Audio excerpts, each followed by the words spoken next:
There is a reporter who has covered this case every single day since February 1st, who has been to Tucson, who has been inside a SWAT perimeter, who has spoken with sources close to the investigation, close to the department, close to the FBI, who has, over 105 days, built the most specific and most accurate public record of this investigation that exists outside the investigative agencies themselves. His name is Brian Entin. And this week, Brian Entin said something that directly contradicts the sheriff of Pima County. Nanos said, "We are getting closer." Entin said, "That is not what my sources are telling me." That gap between the sheriff's public statement and the best-sourced journalist on this case saying that statement does not match what people close to the investigation are actually saying, is the most significant public moment in this investigation since the FBI director confirmed the bureau was kept out for 4 days. And it did not arrive alone. It arrived alongside a report from People magazine that the sheriff is no longer in direct communication with the Guthrie family. Alongside a statement from a Pima County official who said Nanos gave her a scolding for sharing information with the FBI. Alongside a sergeant who called the early investigation a shot show. Alongside a Board of Supervisors that held a meeting and decided not to take action, leaving in place the person who 3 separate credentialed sources have now described in terms that would end most careers in public service. This is Forensic Disconnect, Day 105, and today we are going to go through all of it. Every piece of this week's accountability picture, every statement from every source, and the specific documented gap between what the sheriff is saying publicly and what the people with actual knowledge of this investigation are saying privately. Before we go further, subscribe and hit the notification bell. Day 105, subscribe. Let's start with the People magazine report. Because the fact that the Pima County Sheriff's Department is no longer in direct communication with the Guthrie family is not a procedural footnote. It is a specific, documented breakdown in the relationship between the institution responsible for finding Nancy Guthrie and the family that has been waiting 105 days for answers. When a missing persons investigation loses direct communication with the victim's family, it is not a sign that the investigation is going well. Families in active missing persons cases are the investigation's most important resource. They know the victim's routines, relationships, history, and vulnerabilities in ways that investigators can never fully reconstruct from interviews and documents. They have access to the victim's personal network, the friends, the acquaintances, the peripheral relationships that might produce the tip that breaks the case, and they are the people who will eventually need to be told the truth about what happened, in whatever form that truth takes. Direct communication between investigators and the family serves multiple purposes simultaneously. It keeps the family informed. It maintains the family's cooperation with the investigation. It preserves the relationship of trust that allows investigators to ask the family for things, for access to records, for information about relationships, for the specific memories that surface weeks or months after the initial interviews. And it signals to the family that the institution responsible for finding their loved one considers them partners in the process rather than peripheral observers. The breakdown of that communication, the sheriff no longer talking directly to the Guthrie family 105 days into the investigation, is a breakdown of all of those purposes simultaneously. It is the investigation closing a channel of communication that it needs to keep open. And the fact that it has happened is not something that Nanos has explained publicly. It simply appeared in a People magazine report. A fact, without context, without explanation. People magazine is not a tabloid in the gossip sense. It is a national publication with access to sources across the entertainment and news worlds. The Guthrie family is connected to NBC. NBC is one of the most prominent media organizations in the country. When People reports that the sheriff is no longer in direct communication with the Guthrie family, they are reporting something that someone with knowledge of that relationship told them, someone who knew the state of that communication and decided it was worth making public. Now let's go to Entin, because the specific form of his contradiction of Nanos this week is worth examining carefully. Entin was asked about Nanos' statement that the investigation is getting closer. He did not simply say he disagreed. He contextualized his disagreement in a way that reflects the specific epistemic position he occupies on this case. He said, My sources close to the investigation, sadly, have been telling me that they are not much closer in terms of solving the case. Sadly. That word is specific. Entin is not enjoying the contradiction. He is not scoring points on the sheriff. He is reporting what his sources are telling him, and acknowledging that what they are telling him is not the news that anyone following this case wants to hear. He then immediately qualified the contradiction with the fairness that characterizes his reporting. He said, "That doesn't mean they're not doing a ton of work behind the scenes, just working all day, every day, tracking down every possible tip. But I don't get the sense from my sources that they're getting much closer. That qualification matters." Entin is not saying the investigation is failing. He is not saying investigators are not working. He is saying that the public statement, "we are getting closer," does not match what the people close to the investigation are telling him. The work is happening. The tips are being processed. The DNA is being analyzed. But the sense that there is a breakthrough imminent, the sense that getting closer implies, is not what his sources are communicating. And then he said the sentence that is the most important thing anyone has said about the state of this investigation this week. He said, "It can literally change in a second. DNA evidence, a hot tip could come in. It could change all of that. In a second." That is not a consolation. That is a specific statement about how long-form investigations work. They proceed for months with no visible public progress, and then a single result, a laboratory analysis, a tip from someone who finally connected what they saw to what they knew, changes everything. The FBI genealogy process at Astria is exactly this kind of mechanism. It produces results that change cases in a single moment rather than through gradual accumulation. When the profile arrives and the family tree is built, and the geography and age and physical description converge on a specific name, everything changes in the time it takes to read a laboratory result. But that moment has not arrived. And Entin's sources, the people closest to the investigation, are not telling him it is imminent. Now let's go to Suzanne Droubie. Because the Pima County Assessor's account of a phone call she received from Sheriff Nanos in February is the single most revealing thing that has been said publicly about the specific character of Nanos's relationship with the FBI, and it deserves to be examined in full. Suzanne Droubie is the elected Pima County Assessor. Her office handles property tax assessments for the county. It is not a law enforcement agency. It is not a criminal investigations unit. It is a county government office that, in the normal course of its operations, would have almost no connection to a kidnapping investigation. But in February 2026, the FBI came to Droubie's office with a request.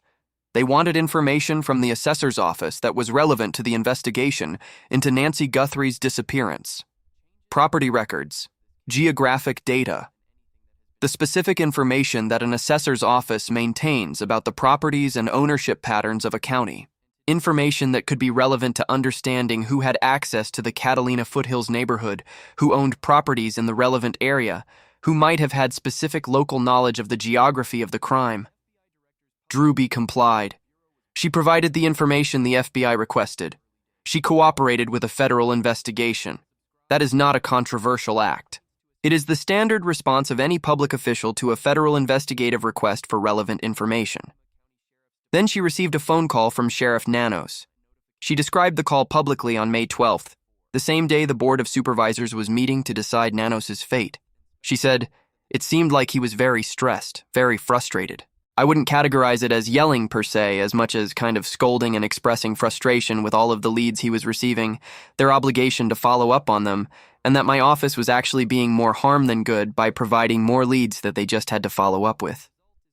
In his mind, it was a lot of additional work that was being created because we handed this information over. More harm than good. Those are the specific words Droubie used to describe how Nanos characterized her cooperation with the FBI.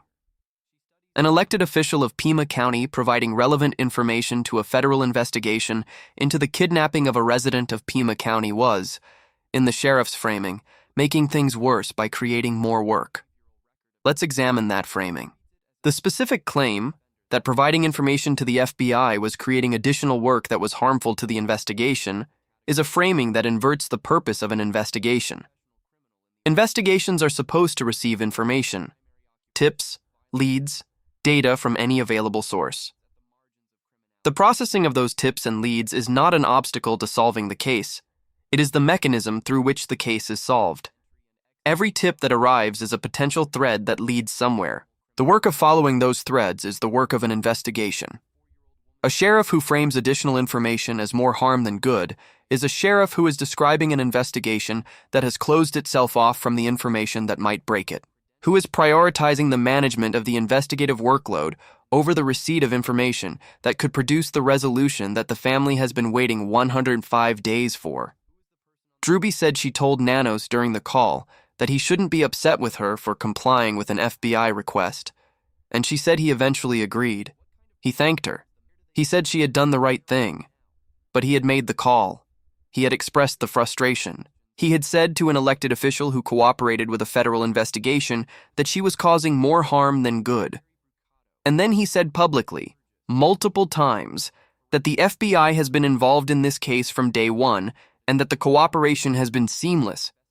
Now let's go to Sergeant Aaron Cross, because what the president of the Pima County Deputies Association told Brian Entin on his podcast this week is the most specific insider account of what was happening inside the sheriff's department in the early weeks of this investigation that has been publicly disclosed. Aaron Cross is the president of the Pima County Deputies Organization, which represents approximately 300 deputies in the department. He is not a retired official speaking with the distance of time. He is the current elected representative of the people who are actually doing the work of this investigation.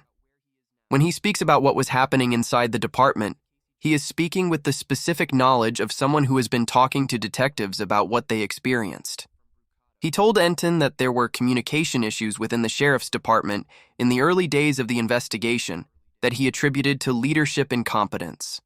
Leadership incompetence. That is the specific phrase the president of the deputies union used to describe what happened in the early days of the most significant investigation in the department's recent history. He said, "I believe that it was just simply there was no real information sharing those first few weeks, particularly the first week. It was described to me as, frankly, a Shitshow, a shuck show." From the president of the deputies union about the first week of the Nancy Guthrie investigation. The week that the FBI director later confirmed the bureau was kept out. The week that the anonymous source told Entin there was an immediate rush to judgment that Nancy had wandered off. The week that former Sheriff Carmona said the crime scene was corrupted. The week that the foundation of this investigation was laid. That foundation was, in the description of the president of the department's own union, a show. Cross said something even more specific about the tracking problem. He said witnesses were being unnecessarily re-interviewed because there was no system for tracking which witnesses had already been spoken to. If investigators are not communicating with each other about which witnesses they have already interviewed, the investigation is wasting resources, asking the same people the same questions, failing to expand the witness universe, spending time on interviews that have already been conducted rather than pursuing the witnesses who have not yet been reached.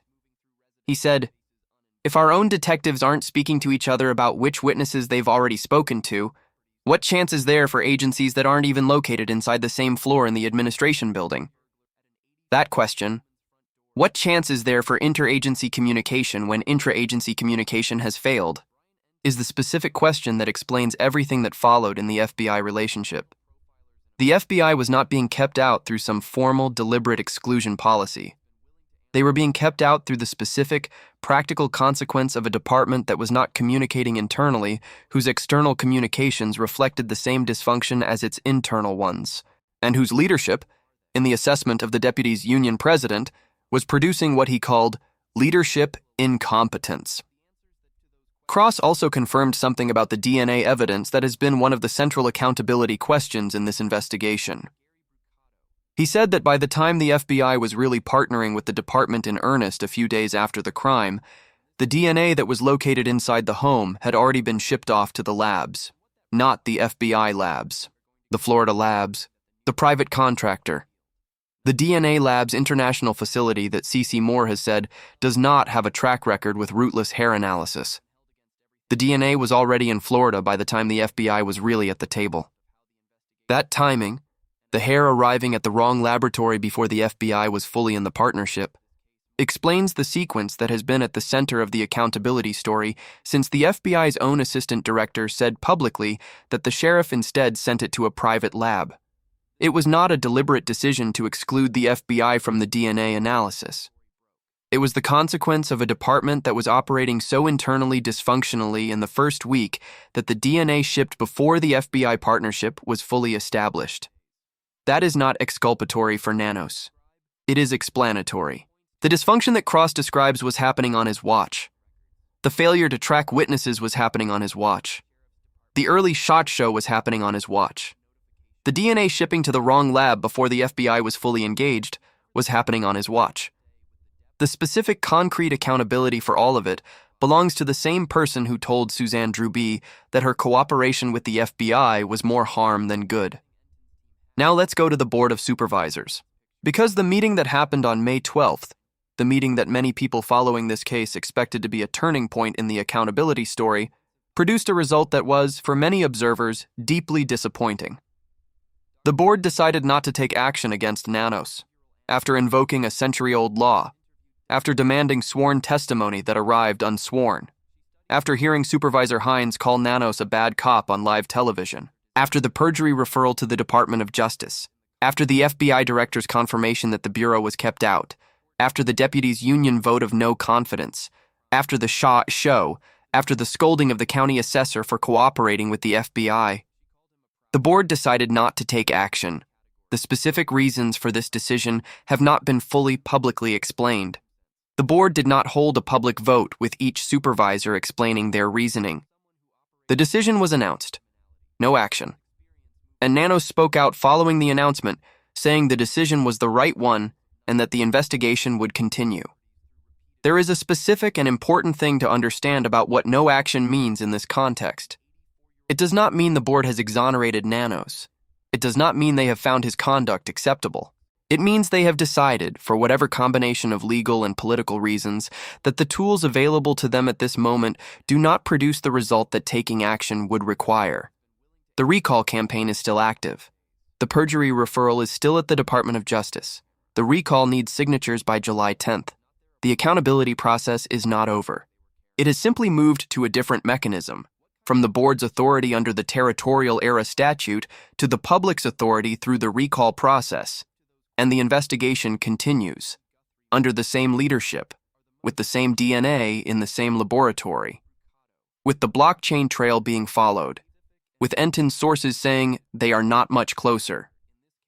Now let me talk about the specific contrast that defines Day 105, because Nanos and Entin cannot both be right, and the specific evidence that each is drawing on tells you something about whose account is more grounded in the current investigative reality. Nanos' account, we are getting closer, is drawn from his position as the head of the investigation, from the official briefings he receives from his investigators, from the public statements that he is both legally and politically motivated to make in a way that maintains confidence in the investigation and in his leadership of it. Entin's account, my sources are not telling me that, is drawn from people who are speaking to him outside of official channels. People who are not constrained by the legal and political motivations that shape Nanos' public statements. People who are telling him what they actually know, rather than what the official narrative requires them to say. The history of this investigation supports a specific conclusion about which of these accounts has been more accurate. In February, Nanos said cooperation with the FBI had been seamless from day one. The FBI director later confirmed the Bureau had been kept out for days. In March, Nanos said no regrets. The former SWAT commander of his own department said there were early missteps that had a negative impact. In April, Nanos submitted a 22-page letter explaining his El Paso history as a towing dispute. The documented record shows 8 suspensions and a resignation in lieu of termination. The pattern of this investigation is that the official narrative and the sourced narrative have repeatedly diverged, and the sourced narrative has repeatedly proven more accurate when subsequent disclosures arrived. Entin said it can literally change in a second. That is not a contradiction of his sources. It is an acknowledgement of what long-form forensic investigations actually look like. They move slowly, they produce no publicly visible progress for weeks and months, and then a result arrives. a laboratory analysis, a blockchain trail reaching an identity, a tip that connects what someone observed to what happened, and everything changes. That moment has not arrived. It may be weeks away or months or longer. The DNA at Astrea moves at whatever pace the laboratory's process requires. The blockchain trail moves at whatever pace the analysis team can follow. The tips arrive when the person who knows something finally makes the call. But the moment will come. Entin said so. He said it can change in a second. He said DNA evidence, a hot tip. It could change all of that. The possibility is real. The process is ongoing. The work is happening every single day. It is just not happening as fast as the sheriff's public statement suggests. And it is happening in a department that its own union president called a Shitshow in its most critical early week. And it is happening without the sheriff being in direct communication with the family of the woman it is trying to find. Nancy Guthrie is 84 years old, 5 feet tall, silver hair and blue eyes. She was taken from her home in the Catalina foothills of Tucson, Arizona, on the night of January 31st, 2026. Her pacemaker went silent at 2:28 in the morning. 105 days have passed. The sheriff is not talking to her family. His own sergeant called the first week a Shitshow. The county assessor received a scolding for cooperating with the FBI. The board decided not to take action. And the most credible journalist covering this case says his sources are telling him they are not much closer. But it can change in a second. The DNA is at Astrea. The blockchain does not forget. The motive has been known since day one. One hot tip, one laboratory result, 1 second. That is where 105 days has left this investigation. Not failed, not closed, not at the end, just not yet at the moment when everything changes. The memorial outside Nancy's house is still there. The yellow ribbons are still on the trees. The work continues. And somewhere in the intersection of everything the investigation has accumulated over 105 days, the thread that leads to the name exists.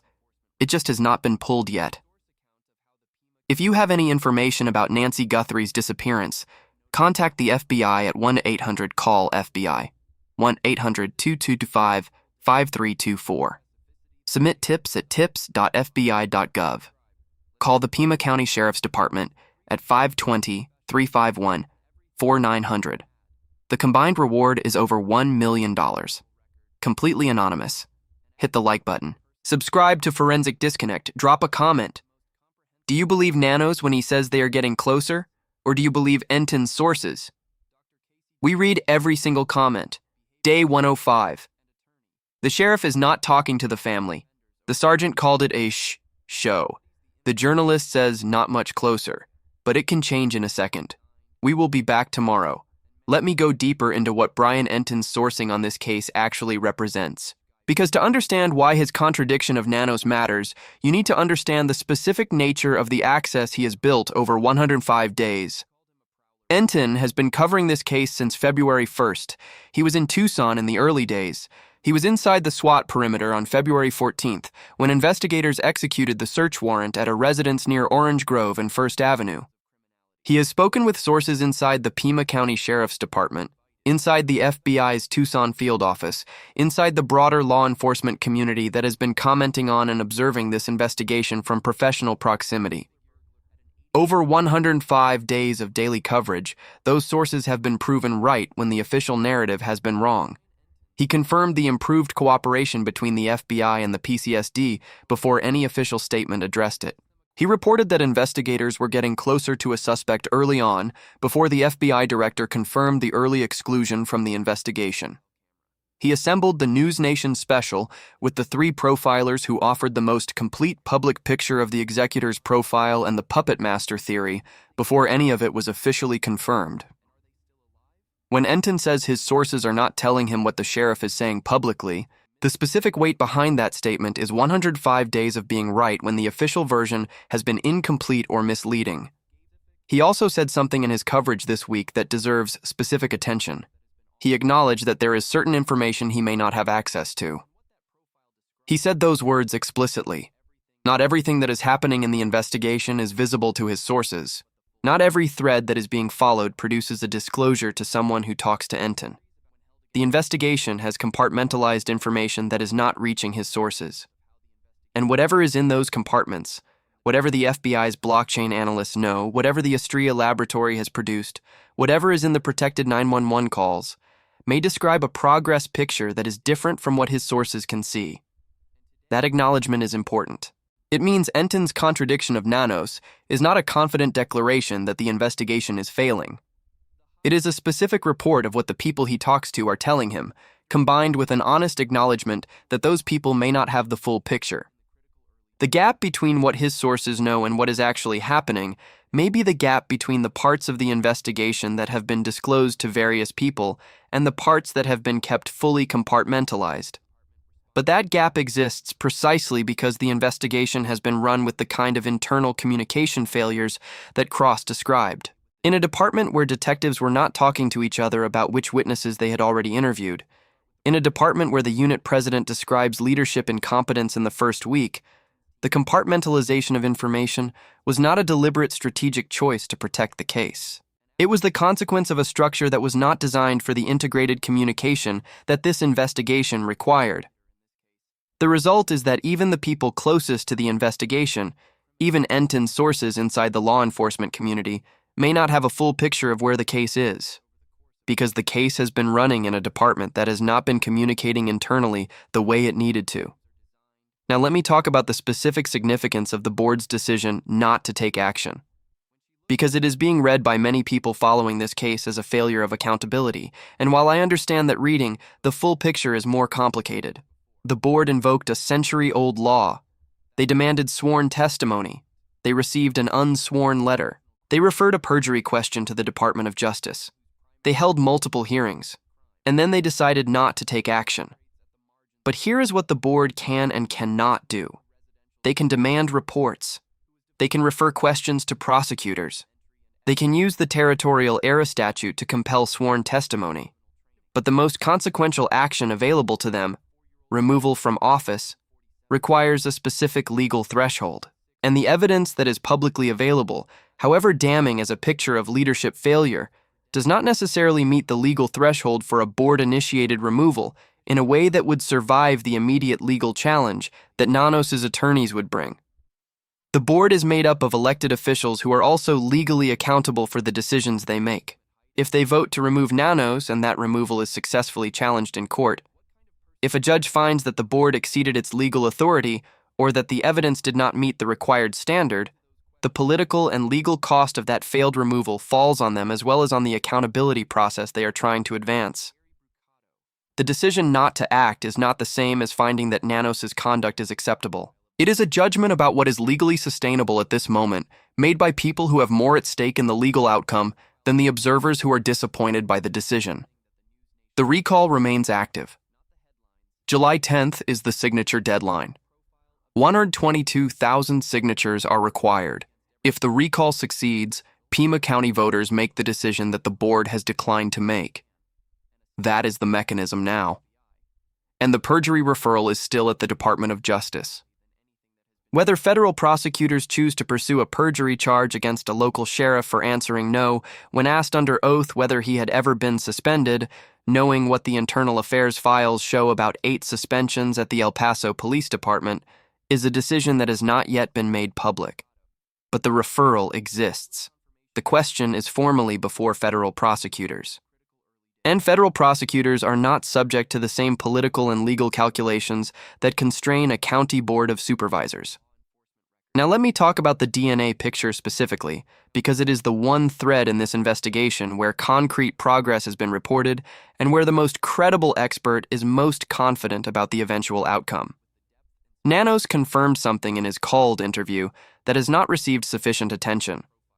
He said the labs are having to separate all of the different DNA that was found inside Guthrie's house and then work to identify who it belongs to. And that takes time. That statement confirms from the sheriff himself that the DNA situation is not a simple single profile analysis. It is a mixture, multiple contributors, that requires deconvolution before any individual profile can be extracted and used for genealogy work. The specific challenge that has been at the center of the forensic story since February, The complex, mixed sample that requires computational tools that do not yet exist in deployable form is exactly what Nanos is describing when he talks about separating all of the different DNA. The hair sample is being handled separately. The rootless hair at Estrella that C.C. Moore identified as potentially solvable through SNP profiling technology. That is the parallel forensic path. But the mixture from the broader crime scene, the swabs and the touch DNA and the biological material collected from surfaces throughout Nancy's home, that mixture is still being worked. Nanos also said something specific about how the DNA and the digital evidence are connected. He said, "We'll also be able to take the DNA found, use it to figure out information about the individual, and then hopefully connect that to the countless digital pieces of evidence we've collected and cataloged. Use it to figure out information about the individual." That is the description of forensic genetic genealogy, of taking a partial genetic profile and building a family tree from public database matches that eventually narrows to a specific person with a name and an address and a verifiable connection to the area. And then connecting that person to the digital evidence, the phone records, the surveillance footage, the transaction records, the blockchain trail that independently corroborates the genetic identification. Two parallel tracks converging on the same name. The genetics producing an identity, the digital evidence confirming it, the two tracks meeting at the point where the case becomes prosecutable. That is the process Nanos is describing. That process takes time. He said so. It moves at a snail's pace for some, but it is moving. And Entin said it can change in a second. One result, one match, one digital confirmation, one hot tip from someone who watched Casey Jordan describe a 27-year-old local man who quit his job and left his girlfriend on February 1st and recognized someone they know. 1 second. That is where 105 days of this investigation has arrived. All of the dysfunction and accountability failures and shows and scold calls and board decisions and sourced contradictions of official statements, all of it leading to this specific moment where the work is being done, the process is moving, the sheriff is not talking to the family, and the person with the best sources says we are not much closer, but it can literally change in a second. The memorial is still there. The yellow ribbons are still on the trees. Nancy's flower pots are still on the back patio of a house that has been locked since February 1st. And somewhere, in a laboratory in San Francisco, in the permanent record of a blockchain ledger, in the memory of a person who has not yet made the call, the thread that ends this is waiting to be pulled. Day 105. Not yet, but it can change in a second. Let me add one more dimension that has not received enough attention in the coverage of this week's developments: the specific significance of the Khloe Kardashian moment. Khloe Kardashian is not a law enforcement expert. She is not a forensic analyst. She is a reality television personality with hundreds of millions of followers across social media platforms. When she says she is obsessed with a case and that the lack of information is mind-blowing, she is not contributing to the investigative record. She is reflecting the cultural moment that this case has reached. She said, "I don't know. I'm just like, this is 2026. There is nothing? That is mind-blowing. This is 2026. That sentence captures the specific bewilderment that the absence of a public result in this investigation has produced in the broader American public. Not just the true crime community, not just the journalists and experts and investigators, but the general population. The expectation that 2026's technology, surveillance infrastructure, and forensic capabilities should have produced a named suspect in 105 days is widespread. It is the assumption that sits behind every comment asking why hasn't anyone been arrested yet. The answer to that assumption is complicated, and Nanos himself addressed it in his DNA comment. It moves at a snail's pace. But the reason it moves at a snail's pace is the intersection of the specific forensic challenge of the evidence with the institutional failures of the first week that the Shitshow description captures. The DNA is complex. The mixture requires deconvolution tools that are being developed. The hair requires rootless hair SNP profiling that takes months. And all of that science was delayed by the specific institutional failures of the first week, the wrong laboratory, the late FBI partnership, the tracking failures, the leadership incompetence. Kardashian's bewilderment. This is 2026? There is nothing? is the public's version of what Cross, Droubie, and Entin are each describing from different positions. The gap between what should be possible and what has been produced. Between the expectation of a modern investigative apparatus and the reality of a department whose first week was a Shitshow. The gap is real. It is documented. And it belongs to the person who was running the department when it happened. Nanos said no regrets. The person who built the Shitshow has no regrets. The board decided not to take action. The person who called a county official for cooperating with the FBI remains in office, and Entin's sources say they are not much closer, but it can change in a second. 105 days. The sheriff is not talking to the family. The sergeant called it a show. The assessor received a scolding. The board took no action. The journalist's sources say not much closer, but somewhere, in a second that has not arrived yet, this changes. Nancy Guthrie is 84 years old, 5 feet tall, silver hair and blue eyes. She was born January 27, 1942 in Fort Wright, Kentucky. She raised 3 children alone. She tended flower pots on her back patio that someone picked up and used to prop open her back doors 105 days ago. The flower pots are still there. The memorial is still there. The work continues. 1 second. If you have any information, contact the FBI at 1-800-CALL-FBI, 1-800-225-5324. Submit tips at tips.fbi.gov. Call the Pima County Sheriff's Department at 520-351-4900. The reward is over $1 million. Completely anonymous. Hit the like button. Subscribe to Forensic Disconnect. Drop a comment. Do you believe the sheriff or Entin's sources? We read every comment. Day 105. Not yet, but it can change in a second. We will be back tomorrow.